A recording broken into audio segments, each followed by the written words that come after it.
Bom dia, muito bom dia. Está no ar o Jornal do Boris.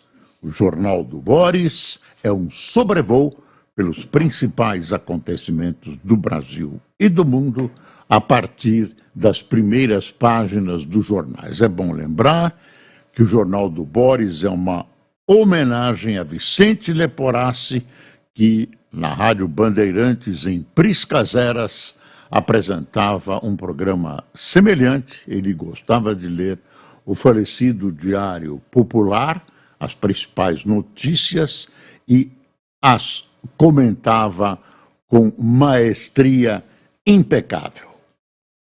Jornais hoje estão agitados com a questão econômica no Brasil, a sequência de falas do presidente Lula que contribuíram para uma desastrosa subida do dólar. É isso que trata a primeira página da Folha. Está aqui, ó. Haddad anuncia 25 bilhões e 9 milhões em cortes para manter arcabouço.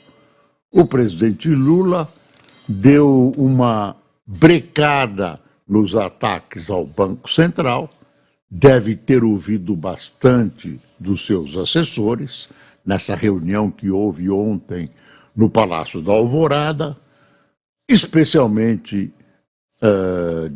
da grande vítima política dessa história, que é Fernando Haddad, que fica se equilibrando entre PT, oposição, situação, pedidos, empresários, etc., às vésperas da apresentação da regulamentação do seu plano econômico. Então, ele realmente está muito apertado por estas circunstâncias e ainda tem que aguentar os devaneios verbais do presidente Lula. Vamos ver como a Folha tratou isso. Em dia de declarações conciliadoras, ministro diz que Lula determinou o cumprimento da regra fiscal. Aí deu uma diminuída, o dólar deu uma quedinha, quer dizer, as coisas se ajustaram ontem, se ajustaram. Tem uma premissa que a gente precisa levar em consideração. Aí o histórico diz muito a respeito disso. Será que essas promessas feitas pelo governo ontem para apaziguar o quadro de crise política, de crise econômica, será que elas serão cumpridas? Quem sabe? Não temos razões objetivas para dizer, olha, não serão cumpridas. Né? A gente acredita na honorabilidade tanto de Lula quanto de Fernando Haddad e espera que elas sejam cumpridas. Mas, então vamos lá. Após reunião para discutir medidas de equilíbrio do orçamento, o ministro Fernando Haddad da Fazenda disse que o presidente Lula determinou o cumprimento do arcabouço fiscal e anunciou corte de 25 bilhões e 900 milhões em benefícios sociais em 2025. Hoje, isso é uma notícia. Vamos fazer um corte. Na hora que você vai fazer o corte, ou na hora que você faz o corte, que o ministro vem bater na sua porta, ou os prejudicados vêm bater na sua porta, isso se reflete no apoio no Senado e na Câmara ou não, aí é que são elas, aí que é difícil aguentar.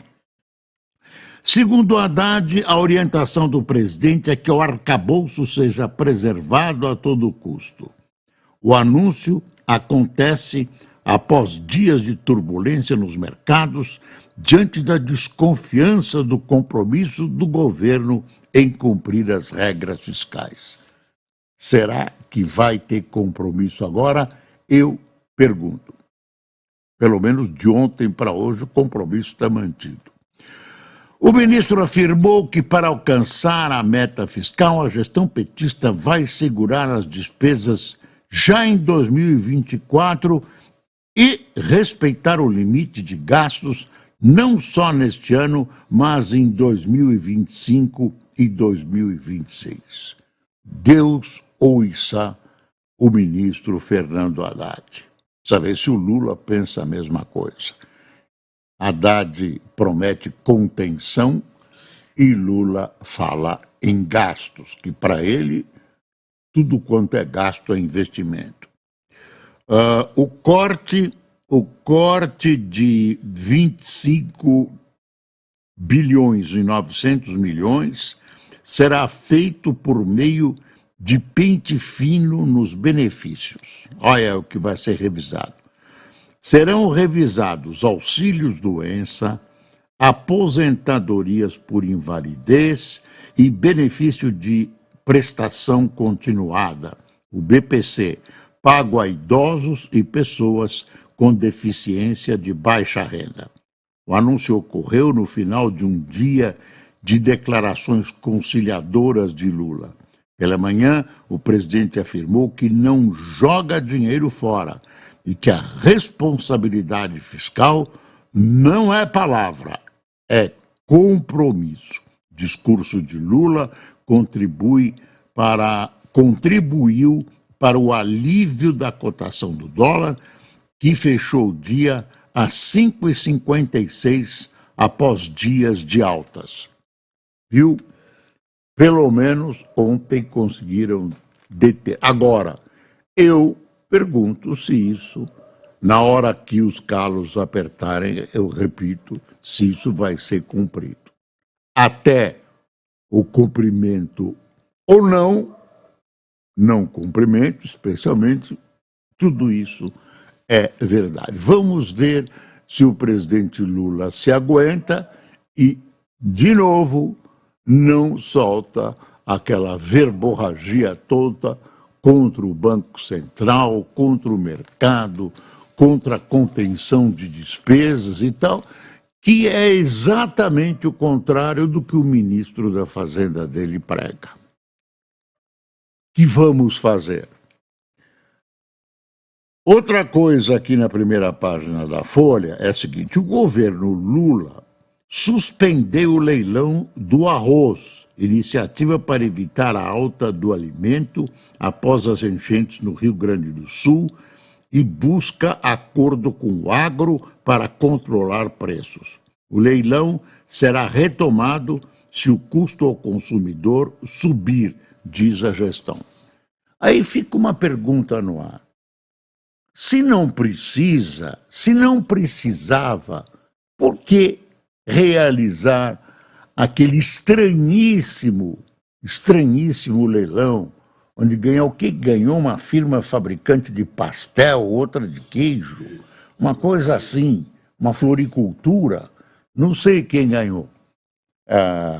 Sei lá, uma banquinha de gato assado, uma coisa fantástica.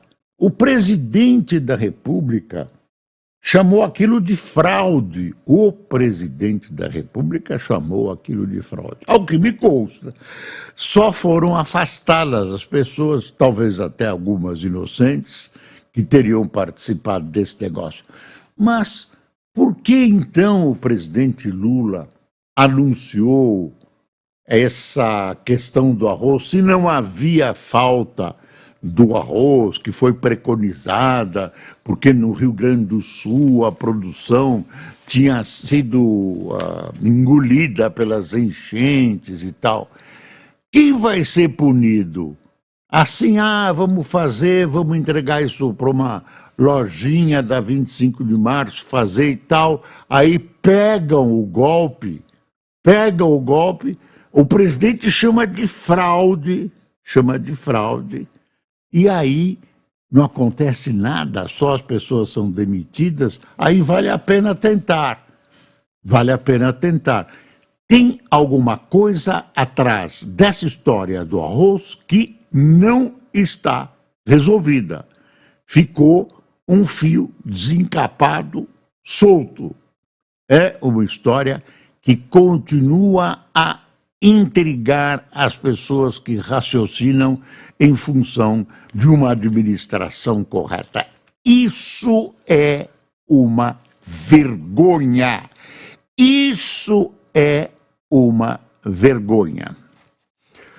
Bom, Biden avalia se pode salvar candidatura, diz o New York Times. O presidente dos Estados Unidos, disse o New York Times, publicou, que tem a consciência de que pode não ser capaz de salvar sua candidatura depois do mau desempenho no debate contra Trump, segundo o New York Times. Após reunião com Biden, governadores democratas reiteraram apoio a ele. A Casa Branca negou que o presidente esteja considerando sair da disputa. Aí fica essa disputa sobre idade. Tem gente que tem 83 anos, eu conheço um aqui, ó, que está, alguns dizem que não, mas está com a cabeça no lugar e o físico mais ou menos, né? O Biden, se bater um vento, leva. O Trump, que critica a idade do Biden, tem 2 ou 3 anos menos que ele, mas está vigoroso, faz ginástica, se encontra com beldades do cinema pornô, enfim, são diferentes estágios físicos com a mesma idade. Então, essa coisa da idade é o Lula. Está aí o Lula inteirinho. Está aí o Lula inteirinho querendo um novo mandato. Essa história do Biden provoca uma discussão em torno do Lula, porque tem muita gente do entorno dele que gostaria de ser presidente da República. Aí precisa dizer que ele vai ter mais de 80 anos. Com 80 anos já não dá mais pé. O homem está forte, feito um touro. Teve problemas graves de saúde, os contornou, mas anda, viaja, sobe e desce, né? A Janja está feliz com ele. Então, que história é essa? Não se pode avaliar uma pessoa pelo número, pela sua idade, mas sim pela sua capacidade física e mental. Tem aí jovem de 20 anos que está mais caquético que qualquer um de nós velhinhos. Então, vamos devagar com a dor nessa discussão de velhinhos, senão daqui a pouco o meu pessoal vai pedir a minha substituição aqui e eu não concordo. Bom, deixa eu ver. O Rui Castro. Rui Castro, coração de alabastro. O Brasil tem razão em se preocupar com Biden e Trump, mas faria bem se começasse a atentar ao que espera em 2026. Um presidente mais velho, tentando a reeleição contra um expoente da extrema-direita, vendendo vitalidade. Refiro-me a Lula e um preposto de Bolsonaro. Meu caro Rui Castro, se isso fosse verdade, os partidos escalariam um fisiculturista ou uma fisiculturista para ser candidato, para aparentar vigor e saúde. Aqui dentro que está a capacidade de governar. Aqui, especialmente, é claro, precisa ter saúde e tal. Presidente decide recriar comissão de desaparecidos. O Exército não gosta e tal, não tem importância nenhuma. Se tem gente injustiçada nessa, tem gente que está levando sem merecer. Mas tem gente que está sendo, que tem gente que ainda não deve ter sido contemplada com o merecimento. Então, não vejo mal nenhum. Lá, 64, passou meio século, não tem problema, não vá, os militares esquecem, não tem problema, vai em frente, né? Aí tem uma coisa, umas coincidências, né? Nunes e Boulos põem ex-chefes da rota em campanha. Enquanto o prefeito Ricardo Nunes escolheu como vice da chapa o coronel Ricardo Melo Araújo, Guilherme Boulos, do PSOL, tornou pública a presença do também coronel Alexandre Gasparian na equipe que prepara o seu plano de governo. Eu não sei se, acho que eu estou enganado, se o coronel Gasparian foi defenestrado do governo, da rota, depois daquela chacina de Osasco, no posto, nos bares. Tem uma noite trágica.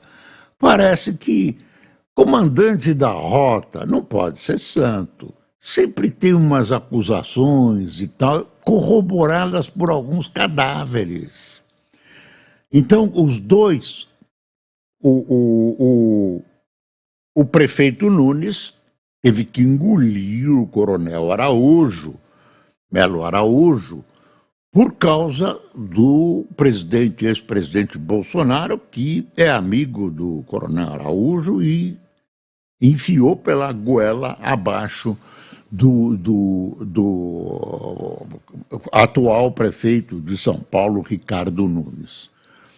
Aí, e que agrega? Você olha e fala assim, agrega a direita, esse pessoal repressivo que quer matar bandido, que quer a pena de morte, que gosta da rota na rua, que gosta disso e tal, vão aí apoiar. Aí o Boulos se preocupou e falou, como é que eu vou ampliar para a direita onde eu não nado com tranquilidade? Aí bota um coronel que também tem contestações dentro da rota, porque eu disse, rota não tem santo, pouquíssimos, nem candidato a santo. Aí tem que ser duro mesmo, tem que ser duro. Aí, nem tanto, né? Tem que ser duro, mas nem tanto. E aí, quando ele insinua que vai pôr esse senhor, tem um problema com o partido dele e com a esquerda. A esquerda começou a ter um movimento dentro do PSOL, da candidatura dele e tal, para não colocar esse cara. E aí como é que fica? Como é que fica? Como é que fica? O editorial da Folha, STF precisa adotar um código de ética. Descobriu o Brasil. Mas eu tenho uma historinha que passa toda hora na internet, o menininho, a professora pergunta para ele, quem descobriu o Brasil, filhinho? Aí o menino diz, Pedro Álvares Cabral, professora. E aí a professora diz, o que o Pedro Álvares Cabral falou quando ele chegou ao Brasil? O menino olha, cheguei, é isso, cheguei. STF precisa adotar um código de ética, criação de um manual de conduta pela Suprema Corte dos Estados Unidos, foi sinal de inteligência institucional que os ministros brasileiros deveriam imitar. Mas tem coisas que fazem que não precisa de código nenhum, a gente sabe, né? Alguma coisa de ética, de moralidade, de bom comportamento, de uma situação mais tranquila em relação às finanças, etc, etc. Talvez nem precisasse, mas olha, se tivesse um código de ética, aí as coisas seriam mais fáceis para quem talvez não tivesse assimilado essas coisas que a civilização, sem manual, sem código, a gente tem que andar de roupa na rua, a gente tem que ter determinados comportamentos, determinadas contenções. Não precisa pegar um jeito que chegou ao Supremo e impor um manual, mas se quiserem fazer, eu acho bom. Eu acho bom. Aqui tem uma matéria, aquela matéria dos dois comandantes da rota, aqui ó, os dois são muito simpáticos, tá vendo? Aqui ó, do Boulos que eu falei agora há pouco, que é a página do jornal, tá aí, os dois comandantes. Quer dizer, estão disputando a rota para Nunca imaginei que a rota fosse tão forte a ponto de ter presente o seu comandante como vice-prefeito. Rui Costa sinaliza concorrer ao Senado e acirra disputa interna. O Lula já disse que ele é candidato, então as coisas do pessoal que quer o Lula fora na eleição que vem, deu uma arrefecida. Agora o Rui Costa, ex-governador da Bahia, e agora estão aparecendo coisas desagradáveis do governo da Bahia, ele quer o Senado, aí tem um monte de gente que quer. Bom, as coisas vão se deteriorar no entorno do presidente. Deixa eu virar para... Bolsonaro se afasta de Van Garten, que é alvo de fritura por aliados. Não sei se é inveja, o Van Garten é um cara muito próximo. Até a Folha, na reportagem, mostra que, ultimamente, ele ficou afastado de algumas viagens, está em outras. Tem gente que não gosta da presença dele depois de ter sido ministro de comunicação. Ele agora é uma espécie de advogado, ele é advogado profissionalmente, e aí aparece no meio da matéria uma coisa assim, que o Tarcísio, ou alguém ligado ao Tarcísio, teria contado que o Van Garten se insinuou junto a Tarcísio para ser o secretário de comunicação. Quer dizer, tudo que se pode jogar contra o Van Garten está sendo jogado. Agora, ninguém pode dizer que esse senhor teve algum ato de infidelidade política, o pessoal, com Bolsonaro. Não teve. Toda hora ele aparece como possível processado, enfim, é uma pessoa que botou a cabeça a prêmio em função do Bolsonaro. Olha ele aqui, bonitinho, segurando o microfone do Bolsonaro e tudo. Então eu acho que esse negócio do Weingarten é ciumeira, viu? Ciumeira. Ele também continua fazendo relações com a imprensa. Agora, se ele está sendo fritado, eu não sei, não me parece. Congresso paga a ida a fórum de Gilmar para 30 parlamentares. Congresso não, você pagou. Você trouxa, eu também trouxa. Nós estamos financiando isso. Quer dizer, os ilustres congressistas vão puxar o saco do Gilmar, que, sob a batuta de quem eles podem passar no Supremo, que tem uma influência muito grande no STF, então eles vão puxar o saco dele em Lisboa. Gasto é de ao menos R$600 mil, de acordo com dados publicados até agora. Aí está aqui.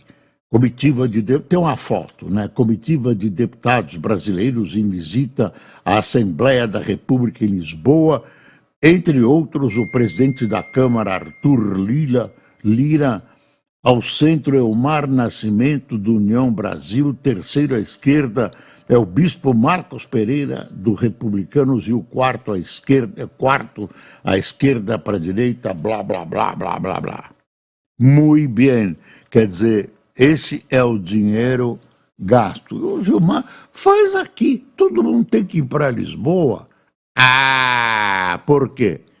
Lisboa tem bons vinhos, bons restaurantes, lindos passeios, né? E dá uma folguinha para o pessoal.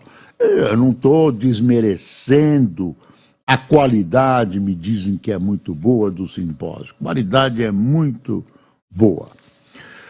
Em postagem, ex-presidente põe em cheque com X faculdades mentais de Lula. O ex-presidente Jair Bolsonaro fez na quarta-feira uma postagem em suas redes sociais na qual ataca o presidente Lula e cita que considera uma série de feitos da sua gestão no governo federal. Qualquer inocente sabe que o filho do sistema não está com suas faculdades mentais normais. Um indivíduo dominado pelo ódio, pela mentira e pela traição, afirmou Bolsonaro.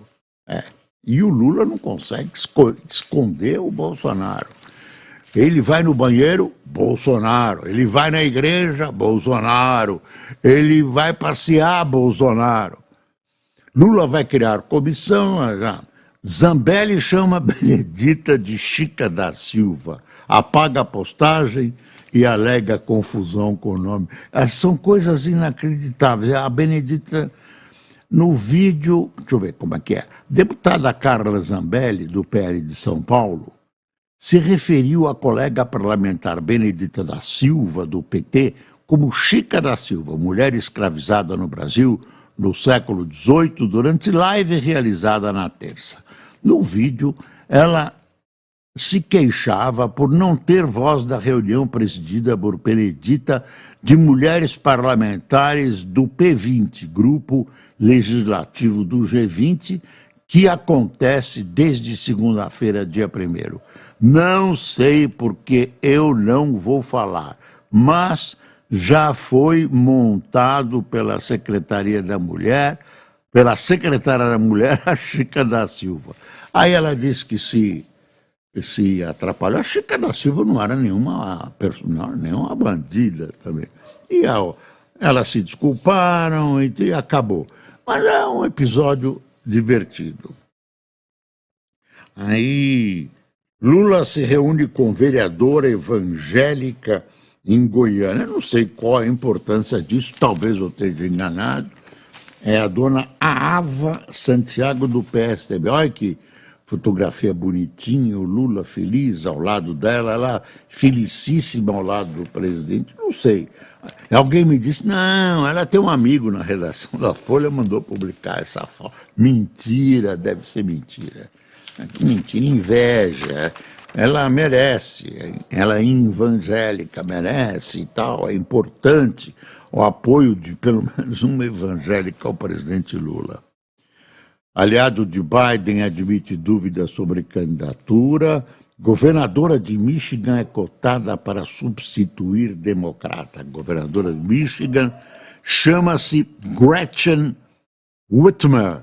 Gretchen Whitmer. Já está parecendo um enorme time de cotados. Olha, Israel matou um comandante do Hezbollah num bombardeio ao Líbano. A situação lá é quente. A Arábia Saudita pediu aos seus súditos que deixem o Líbano. O que está acontecendo? É bom ficar claro.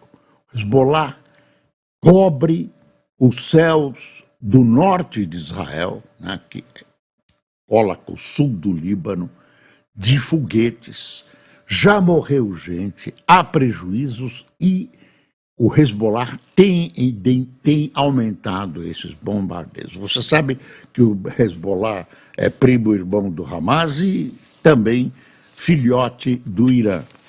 E aí, você abre o jornal, o Haaretz, que é o jornal de oposição em Israel, e você vê que as coisas lá no norte de Israel estão engrossando. Os israelenses realmente querem uma guerra em grande escala com o Hezbollah? Talvez sejam obrigados por isso. Quer dizer, tem uma provocação do Hezbollah e até Israel diz, bom, depois vai dizer que nós invadimos o Líbano. Tem uma hora que não vão tolerar esses ataques do Hezbollah. Outra coisa grave que está acontecendo é que áreas da Cisjordânia, mais áreas da Cisjordânia, estão sofrendo avanço, são áreas que seriam de uma futura Palestina, estão sendo invadidas sob o silêncio do governo Netanyahu por colonos israelenses que vão lá formar colônias, etc., etc., e isso cria revolta contra Israel, contra o governo de Israel.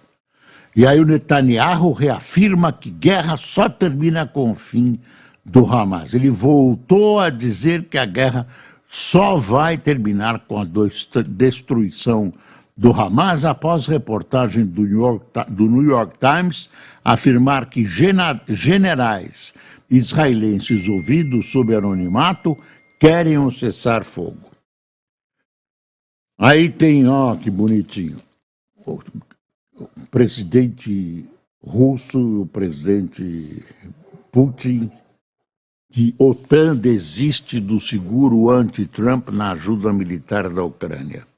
Aí o líder chinês Xi Jinping cumprimenta o presidente russo Vladimir Putin durante evento em Astana, no Cazaquistão.